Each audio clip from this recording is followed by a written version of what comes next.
Greetings and salutations. Welcome to Time for Truth. My name's Christina, and welcome back to my channel. Today we're going to be talking about remaining anchored in life, being anchored in reality. And so this is a little anchor cup that I happened to find at the thrift store. It's currently empty. It's got a little rattle to it, but that's okay. We're going to pour some Fresca, my favorite drink, right into this cup. And today I'm going to talk about if you're not living on the edge, you're taking up too much space. So let's talk about that. I feel very anchored.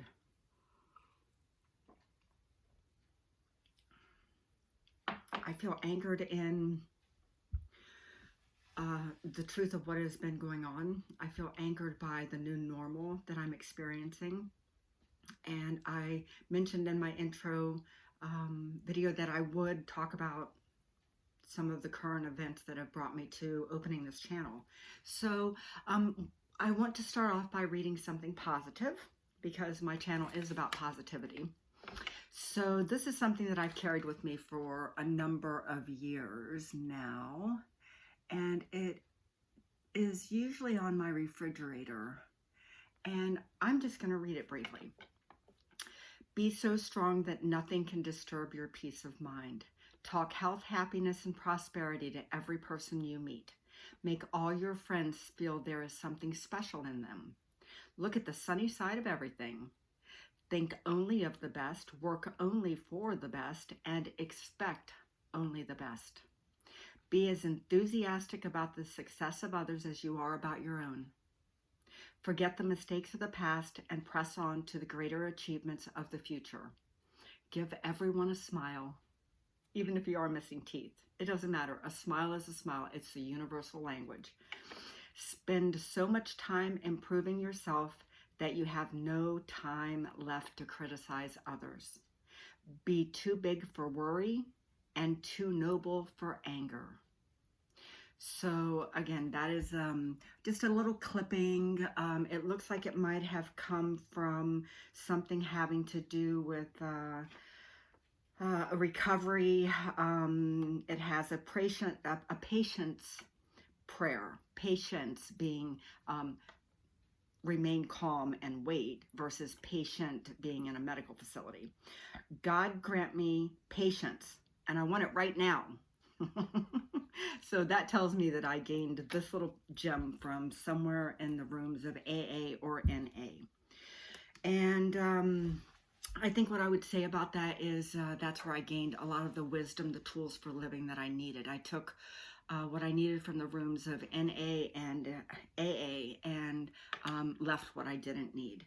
I became anchored in living by not running anymore, by choosing to make change in my own life, by addressing my own insecurities, my own failures, and choosing to do things in a different way.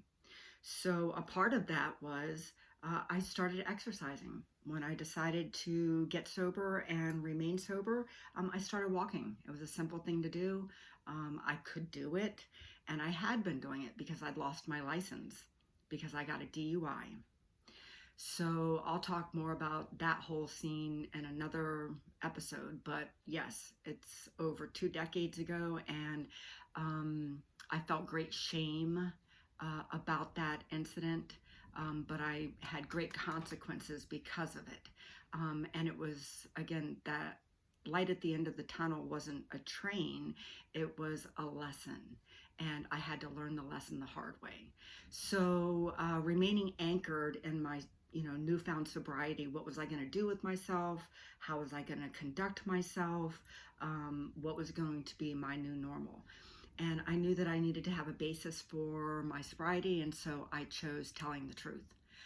Because in my addiction, I'd been a liar. I'd lie about things that you don't even need to lie about. Just the illness of alcoholism. So I decided that truth was going to be the basis for my sobriety, along with getting myself in shape. So I started walking, and then I got healthier, and I felt better about myself. I looked better, and I became better. And over time, I thought, wow, this is kind of a hobby I enjoy. And gosh, I'm pretty strong now from all this walking, because not only had I been walking, but I had also began doing arm exercises using hand weights, punching as I walked to build all of my, core strength. And that was a big thing. The core strength. I wanted to be strong in my body, mind, and spirit. So I had heard about a pole dance fitness studio that was opening up in a little town, a little ways from me. And I thought, well, now that would be fun. So I signed up for pole dance fitness, and I brought my very strong, already, very ripped upper body, and I learned how to do some moves on the pole, and I loved it. It brought me back to my days of gymnastics and diving, springboard diving, which I really enjoyed doing and was good at. I can walk on my hands. I haven't tried a handstand lately, but there's a reason for that, and I hope to get back to doing my handstands and walking on my hands. Those are goals that I have for myself, for my body, mind, and spirit. So, my speed bag saved my life. I had, my husband and I had a home gym in the garage. My spinny pole was out there, and I wasn't as strong as I had been in my upper body because I hadn't been really walking the way that I had been. I was biking and hiking and doing things like that, but I wasn't really doing a concentrated daily walk with weights, building the core strength. So I told my husband, well, I would like to get a speed bag. I had seen some Tai Chi, actually, videos on YouTube, and one of them was using a speed bag and building that core strength. So, of course, my husband straight away got a speed bag, got it installed in the garage, and I began using it. And I loved it. Oh my gosh, I was going through such a difficult time during a probate matter after my mom passed away. That's a whole nother story that I will also um, talk about on this channel. And there will be some hard truths with that situation as well. But back to the hobbies and the working out. So I got the speed bag. I've got my, my gloves. I'm all set. I'm doing it. I learned how to use the speed bag. I was proficient on it. I started adding things to it. My wave machine. I'd put my wave machine underneath so that I'm, bouncing around, vibrating as I'm, doing my speed bag. The hula hoop. I brought the silly. But anyways, I was building myself back up into my body, mind, and spirit of wellness. And I felt a lump on my punch through, like I would feel it on the right side of my lower breast area. And I thought, well, that's new. And I actually mentioned it at my next GYN appointment, which I knew was only a few weeks away. And so then it was off to the races from there.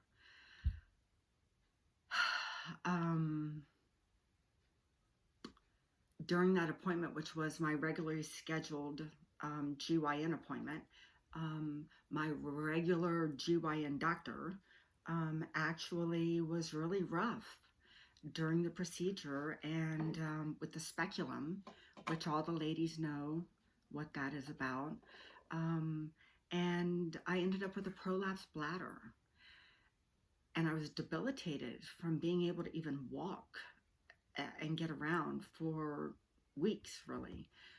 When I look back on it, this is May of 2024. So I self-reported the lump that day. I was injured that day. I was told that I hadn't had mammograms, which of course I had all my life. All of my mammograms. They found those. It was just chaos for some reason at that appointment that day in May. And it set into place a series of events that didn't get better, they got worse. So I persevered, knowing that I needed to take care of my health and wellness because I had been working hard to not only lose weight, but to also become healthy in my mind and in my body and in my spirit.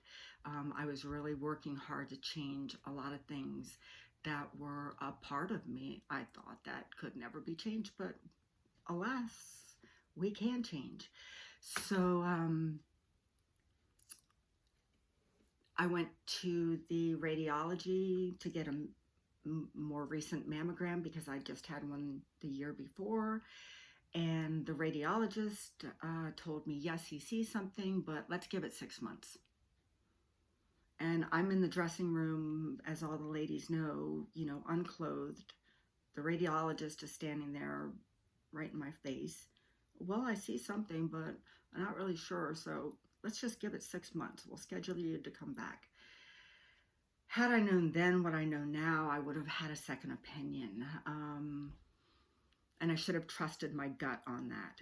So I knew something had changed in my body, but it's very hard to relay that to medical personnel who, you're basically just right in front of them, even though that's my regular radiologist for the last 6 years. So I'm going to take a breath and get re-anchored and drink some Fresca.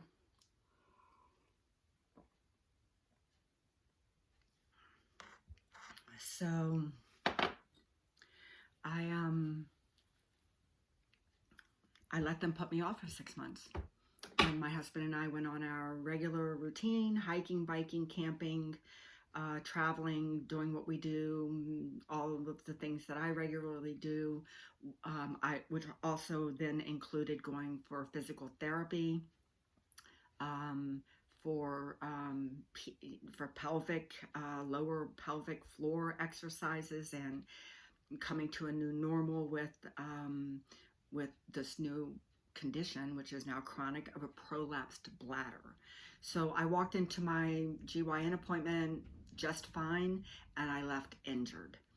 I walked in knowing that I was going to self-report a lump, and I did. So I was put off, and I went back in 6 months, and then the radiologist was in a big rush, and it was breast cancer. So that's a huge diagnosis to hear, just flabbergasted. But although I knew, so the part that was shocking to me was that I had changed GYN doctors to the one that I went after I was injured, who confirmed that I all of a sudden had a prolapsed bladder. And she wasn't the one to call me to tell me that I have breast cancer. It was the one who injured me. It wasn't the radiologist who put me off for 6 months. No, it was my GYN doctor that I'd been seeing for the past 5 years, 6 years.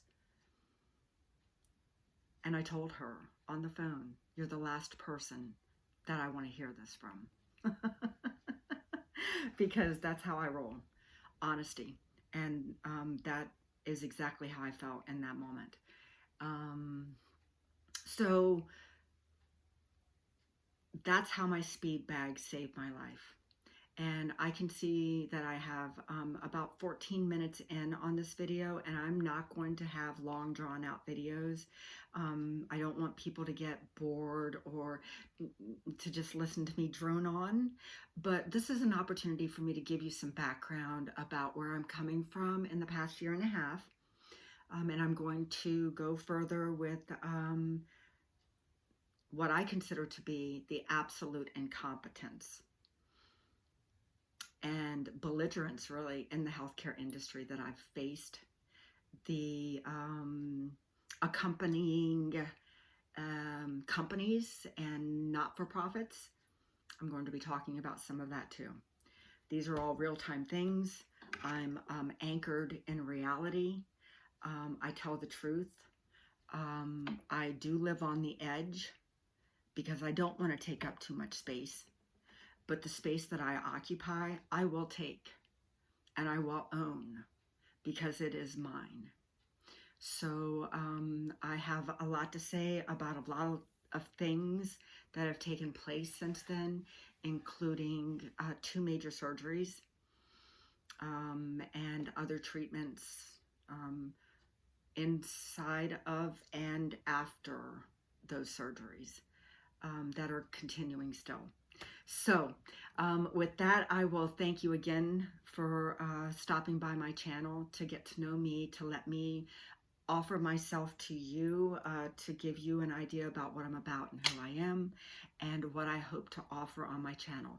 And that is positivity and hope, and also a desire to be better and do better. And it takes effort.